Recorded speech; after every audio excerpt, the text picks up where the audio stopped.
Mesdames, Messieurs, bonjour. J'espère tout d'abord que vous avez passé une excellente semaine. Alors, au sommaire de cette émission Power Boost, on va vous parler d'un système de relevage avant. Vous allez le voir, il permet de suivre exactement les courbes. Et puis, nous avons été tournés dans les usines Kubota au Japon. Et pour finir, si vous avez envie d'aborder le striptease avec un matériel qui soit robuste et simple à régler, nous avons la solution. Mais sans plus tarder, je vous invite à retrouver notre rubrique Les News en partenariat avec l'hebdomadaire Machinisme Actualité. Les robots cueilleurs de fruits ne sont pas nouveaux. En effet, dès la fin des années 80, des groupes de recherche se sont mis en place afin de concevoir des robots capables de cueillir des fruits à la place de l'homme. On sent désormais une offre opérationnelle se présenter avec l'émergence de versions améliorées comme, par exemple, celle du groupe américain Robotic Harvesting qui a développé un bras robotisé capable de cueillir des fraises avec le plus grand soin.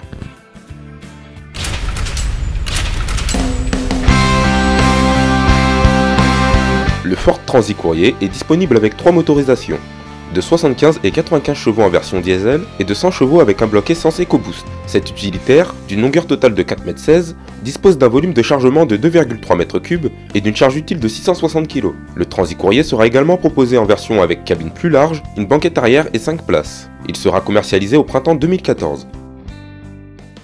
Ce n'est pas vraiment nouveau, mais ce n'est pas non plus vraiment très connu. Savez-vous que Valtra propose une solution de relevage avant qui permet de suivre exactement la direction du tracteur? Cela peut être intéressant dans les parcellaires où il y a souvent des courbes. On vous explique.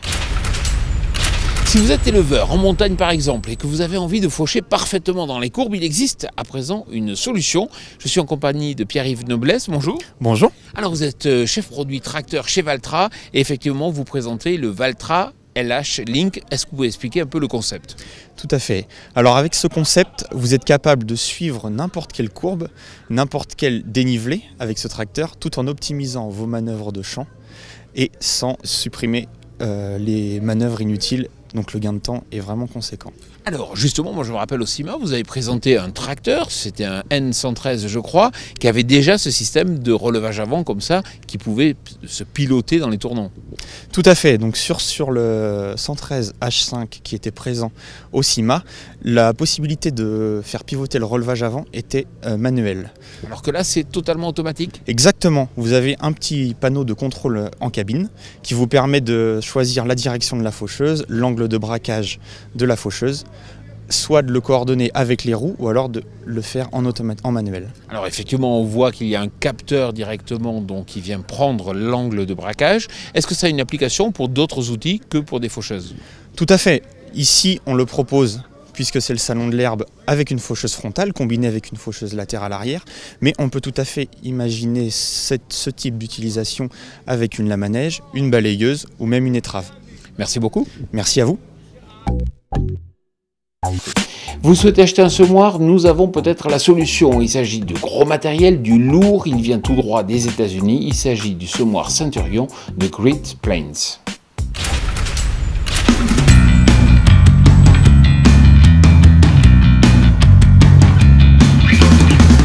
Imposant, le Centurion de Great Plains dispose d'une trémie de 4100 litres avec des tambours de dosage de 125 mm de diamètre. On remarquera 2 rangées de disques crénelés de 460 mm et un rouleau à pneus de grand diamètre. La pression d'appui se fait par un ressort diagonal et se concentre au centre de l'élément semeur.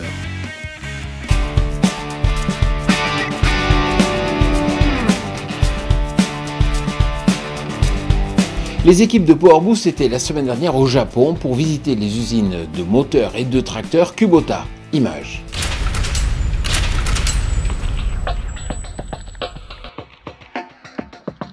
Le groupe Kubota a développé 3 pôles d'activité: les machines agricoles et industrielles, les systèmes et équipements industriels et l'ingénierie de l'environnement. Pour les tracteurs agricoles et les moteurs diesel, le groupe dispose de 3 usines au Japon. Nous avons pu visiter le site de Sakai qui produit des moteurs et des tracteurs de 11 à 135 chevaux. L'usine de Tsukuba, située au nord-est de Tokyo, est plus récente et certifiée ISO 9001. Ce site est dédié à la fabrication de moteurs de 21 à 73 chevaux, dont 70% sont exportés, et aux tracteurs de 21 à 100 chevaux, dont 80% partent pour l'export. 52% des tracteurs sont exportés vers les États-Unis, 22% pour le marché local et près de 8% pour l'Europe. La chaîne de montage de moteurs utilise une trentaine de robots articulés. Il y a environ 1000 différents modèles de moteurs qui sont produits en moyenne chaque jour.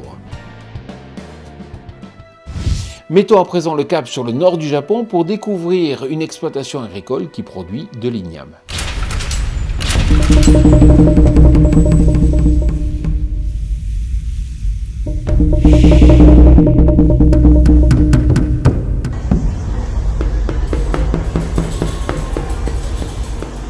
La surface agricole au Japon représente 12,6% du territoire, ce qui explique notamment la faible autosuffisance alimentaire du pays. Plus de 80% des importations de céréales sont en provenance des États-Unis, du Canada et de l'Australie.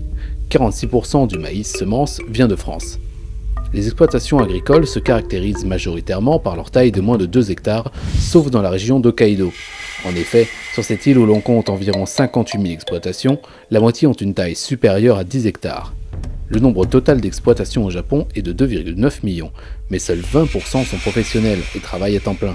Nous nous sommes rendus à Obihiro, au nord du Japon, sur l'île d'Hokkaido, où nous avons rencontré des agriculteurs dont l'un d'entre eux exploitait 30 hectares avec des cultures de maïs, d'igname, de haricots verts, de blé tendre et de pommes de terre. Il disposait de 9 tracteurs Kubota de 11 à 135 chevaux. Vous souvenez-vous, la semaine dernière, je vous demandais de reconnaître la marque d'un tracteur uniquement en écoutant le bruit de son moteur. Écoutez.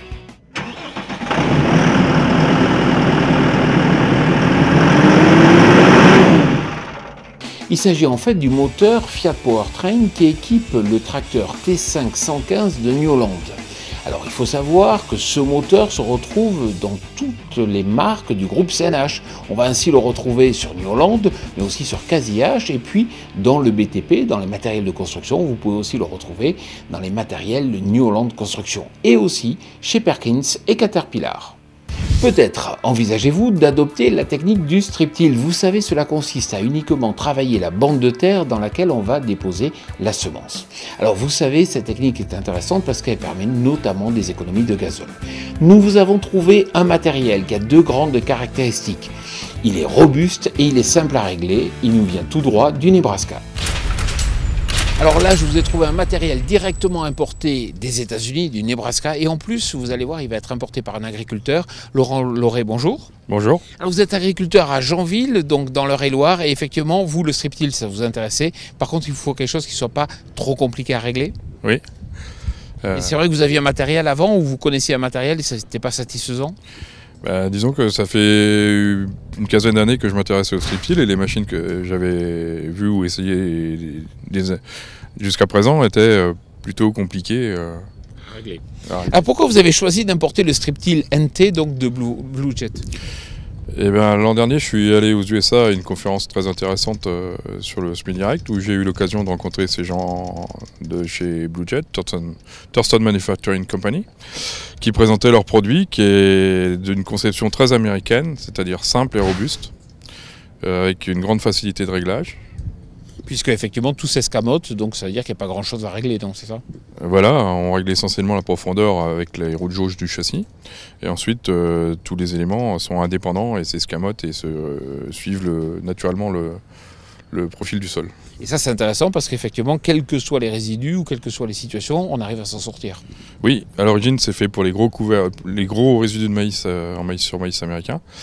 Et chez nous, dans des grands couverts, c'est aussi très intéressant, ou alors dans les terres où il y a des pierres, puisque chaque élément s'escamote indépendamment s'il y a une pierre. Alors effectivement, le strip-till, l'intérêt, c'est de pouvoir économiser l'azote.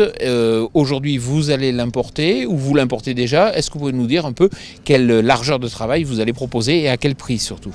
Alors on a des machines qui vont démarrer à partir de 4 ans à 75 d'écartement, jusqu'à 12 rangs repliables à 45 ou 50 d'écartement, avec une gamme de prix selon les machines à partir à peu près de 14 000 jusqu'à 40 000 euros.